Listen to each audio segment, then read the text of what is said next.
Hey, what's up, YouTube family and extended family? I just wanted to get in here at the end of the week before the week comes to a close and check with you on your HBCU 52-week savings challenge to make sure that everybody's still chugging right along and making progress towards making yourself a financial priority. As I did last week, I brought in a little visual aid just to show you what you should have this week, and I even for the simple savers, I even added a little coinage, just to keep everybody honest. This is the end of week 3. You should be at week 3. For week 1 was $1. Week 2 was $2 for a total of 3, and then this is week 3 for a total of $6 that you should have on hand. So I added a dollar and change, 2, 3, 4, 5, 6, and this makes me current with the 52-week savings challenge. As promised, as an update on my goal, the goal that I set, or what I'm planning for, is a summer graduation trip, high school graduation trip for my oldest daughter. And she gave a little bit of an idea for her trip, and that would be to take a cruise, possibly a Caribbean cruise. We haven't, again, gone through and gotten all of the details worked out of where and when and all of that. And we've also determined that we need to have a backup plan. As we know, all the things that are going on with the pandemic, surges and slowing down, and surging and slowing down, and based on where you are and what's happening there, we need to have a backup plan just in case the cruise doesn't work out. But we are making a little bit of progress there, and hopefully we'll be able to shape everything up and everything will work out just the way that we plan it. I want to thank everybody for all of the messages and the comments, and specifically the questions that you guys are sharing with me. It challenges me to think and research and review and find ideas and things that you can use to help you in your financial journey. Remember, our goal together by going through this process is to develop habits that help you improve your financial position. Again, the goal is to develop these habits. So as I do each week, I'd like to share just our core principles, our 2 principles that we use to guide us. They are, in no particular order, start where you are, use what you have, and do what you can, which is a quote from author Ashe. And the second is, it's your money, so there is no wrong answer. I like just to, again, share with you some of the things that have been coming in as questions and ideas. And one of those things brings me to the idea of the week that I'd like you to just look at. Instead of doing it as a separate video like I did last week, I'm going to do as a part of this 52-week challenge video, just so I'm not flooding you with so much information, multiple videos and things like that. But the question that I would like you to explore for yourself is, are you paying to save? And that seems like a strange concept, something that you may immediately say, no, I don't pay to save just because the bank or whoever you use to hold your money doesn't necessarily charge you fees. But as you take some time and look at it, use this as a basis for exploration, just to give it some context when I ask that question. If you have, as we're trained most generally to do, have a emergency fund in a savings account, and that savings account is yielding you 0.05%, or let's just call it 0.5% for the sake of argument, if you will. And let's say you have $1,000 in that emergency fund, and then you have a credit card or some form of revolving credit that you have a balance of $1,000 in, and that card charges you a modest 13% interest. And I say modest because some of the individuals that I've interacted with, some of have much higher interest rates that they're paying on some credit cards. Not everyone, but some do. So if you have $1,000 as the basis, and you have $1,000 on the credit card that you're paying interest on every month, and then the bank is paying you interest on the $1,000 that you have in the savings account at 0.5%, which is significantly less than the amount you're paying the creditor for that credit. In essence, are you paying to save? For me, I would say that yes, you are, but understanding that in some instances it's necessary. All of these things are tools that you use as you find necessary to accomplish your goals, understanding that in some instances you are paying for the service of having that money held in the savings account and owing someone else the same amount.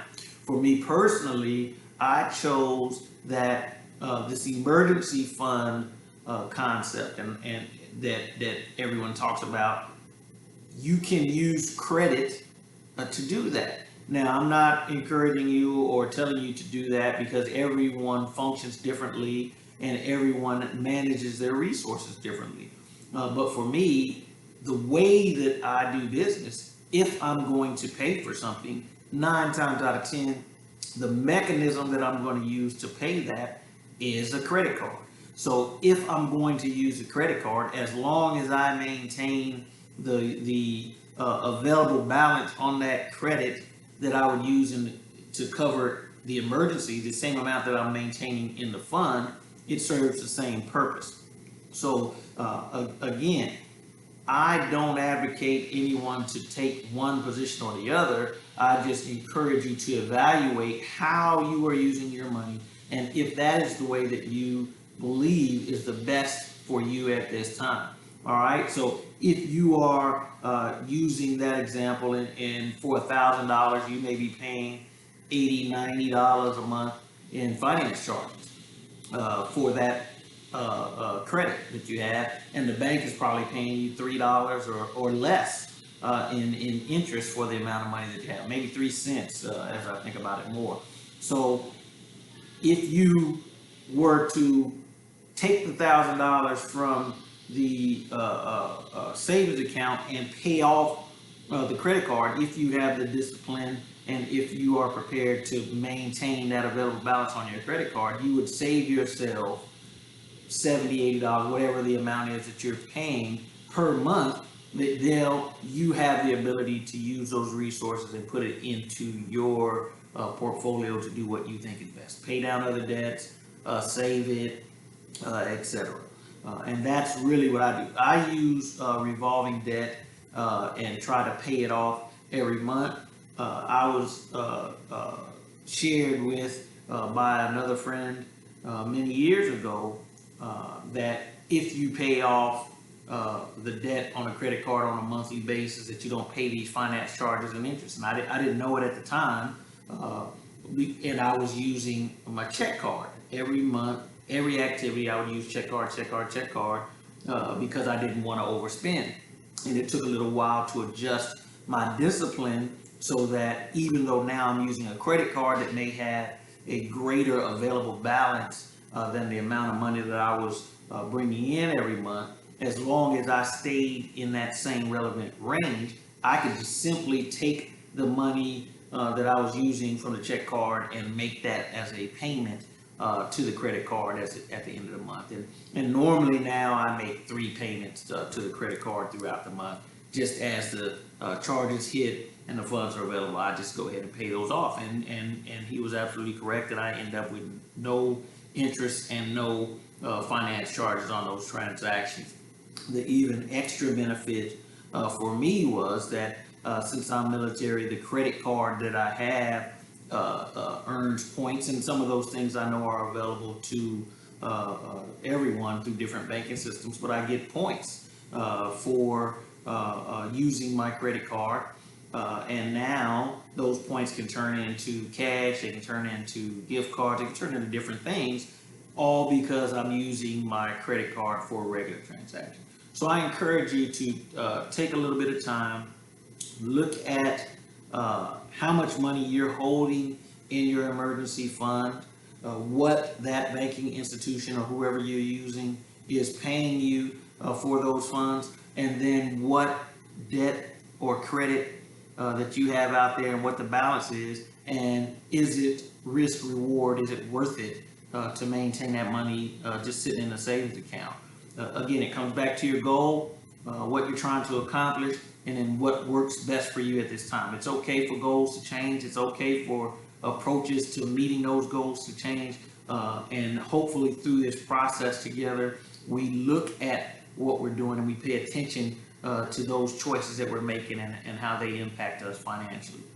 Okay, to close out this video as we want to recognize a HBCU. And interestingly, it seems like every week something happens to bring a particular HBCU to my attention just for talking purposes. So this weekend I was watching the movie Drumline. And Drumline, as you know, one of the colleges featured in Drumline was Morris Brown College. So I want to focus our efforts and recognize Morris Brown College this week.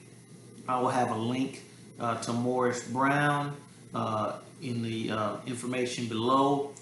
Please take a look. If you are a graduating senior, a junior, or even earlier, and you're starting your reviews of colleges and college opportunities, take a look at Morris Brown College.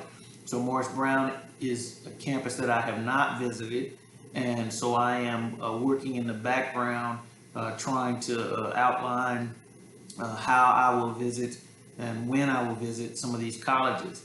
One of the things that came across my desk recently was the schedule of homecomings for all of the HBCUs around the country. Now, I've been to a lot of homecomings, but these campuses that I have not visited, homecoming may just be the carrot that, if you will, that gets me there a little sooner. So I'm going to take a look and see if we can put some of these schedules together and begin some of the travels. And if so, I will have videos and images and things like that that I can share with you for some of these colleges. All right. So I want to thank you again for tuning in. I want to thank you for your questions. Thank you for sharing. As I said in the last video, I hope that as you become more comfortable, you will share some of those questions and some of the ideas and things that you're sharing with me directly in the public format so that others can benefit from your thoughts and your ideas and your questions. But until then, please continue to send them to me. I will respond to you as quickly as possible and turn those things around. All right, in closing, I want to remind you of our two core principles. Start where you are, use what you have, and do what you can. And it's your money, so there is no wrong answer. Thank you.